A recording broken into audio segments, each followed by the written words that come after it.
एकेवरचे कडवट शिवसैनिक जाणता राजा मित्रमंडळाचे एक सच्चे कार्यकर्ते आणि दादा भुसे यांचे निकटवर्ती असलेले बंडू काका बच्छाव यांनी आज देखील शिवसेना उभाठा गटाची साथ पुन्हा घेतलेली आणि आपण त्यांच्याशी बातचीत करूयात। त्यांनी दिल्लीत संजय राऊत यांच्याशी भेट देखील घेतली आहे। काका, एका पद्धतीने आपण दिल्लीत भेट घेतलेली, नेमकं काय सांगाल? मुळात म्हणजे हिंदू हृदय सम्राट माननीय बाळासाहेब ठाकरेंना जे अभिप्रेत कामकाज आहे ते गेल्या अनेक वर्षापासून चाललेलं आहे।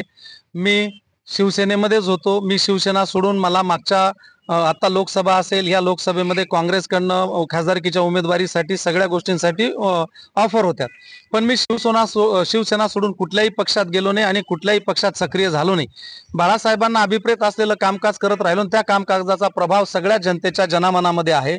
पण सगळ्या जनतेची इच्छा आहे की बंडू काकांनी उमेदवारी करावी। त्यांनी अनेकांना मोठं केलं, अनेकांना साथ दिली। आता कामकाज इतकं सुंदर आहे, करोनामधलं, दंगलीमधलं, मार्केट कमिटीमधलं, 12 बलोतीदारच्या माध्यमातून केलेलं कामकाज हे बघता पब्लिकच्या मनामध्ये आहे। आणि ही गोष्ट वरिष्ठांपर्यंत आदरणीय लंके साहेब असतील, आदरणीय वसंतजी गीते असतील, जयंतजी दिंडे असतील, अनिलजी कदम असतील, धुळ्याचे शरद पाटील असतील, तालुक्यातले रामभाऊ वगैरे ही सगळी जबाबदार मंडळीने त्या ठिकाणी ठेवलेलं होतं आणि त्या अनुषंगाने कामकाज चांगलं म्हणून हाही उमेदवार होऊ शकतो या भावनेतनं लंके साहेबांनी विषय ठेवला आणि आदरणीय संजय राऊत साहेबांनी मला दिल्लीला बोलवलं। त्या ठिकाणी साधक बाधक चर्चा झाली। तुम्ही दोनच उमेदवार आहात, पक्षश्रेष्ठी जो उमेदवार देतील तो उमेदवार राहील। आपल्याला कुठल्याही परिस्थितीमध्ये उभाटाचा आपला भगवा उद्धव बाळासाहेब ठाकरेंचे हात बळकट करायचे, तो भगवा आपल्याला फडकवायचा आहे।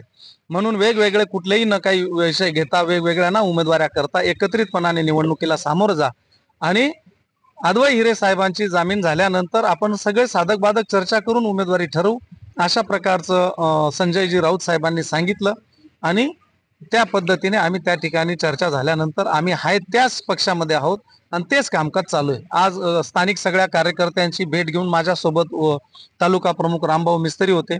या ठिकाणी कार्यालयामध्ये सगळे पदाधिकाऱ्यांची बैठक घेऊन संवाद झाला। पद्धतीने संजय राऊत त्यांच्याशी बैठक केली आणि त्या आपण म्हटलं की अद्वै हिरे आणि यांच्या संदर्भात जो निर्णय होईल, पक्षांनी आपल्याकडे कुठेतरी पर्याय म्हणून बघितला असं वाटत नाही? पर्याय म्हणून बी बघितला असेल, चांगला उमेदवार म्हणून बी, चांगला कार्यकर्ता उमेदवार होऊ शकतो। जनमनातलं पोलीस रिपोर्ट त्यांच्याकडे असतात, जनतेचे रिपोर्ट असतात, त्यांचेही वरिष्ठ लोकप्रतिनिधी आहेत, आदरणीय वसंत गीते, सुनीलजी गायकवाड, आपलं सुनीलजी बागुल साहेब, रामभाऊ मिस्त्री, प्रमोदजी शुक्ला, राजारामजी जाधव, या सगळ्यांच्या माध्यमातून रिपोर्ट आहे। त्यांना वाटलं, योग्य वाटलं आणि चांगला हाडाचा कार्यकर्ता म्हणून त्यांनी त्या ठिकाणी जबाबदारी दिली।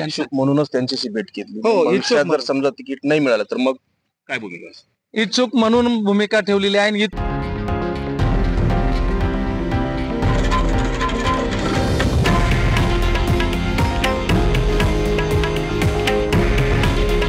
हे आहे देशातील नंबर 1 न्यूज नेटवर्क आणि आपण पाहत आहात TV9 मराठी। काळजी तुमची, हित महाराष्ट्राचं।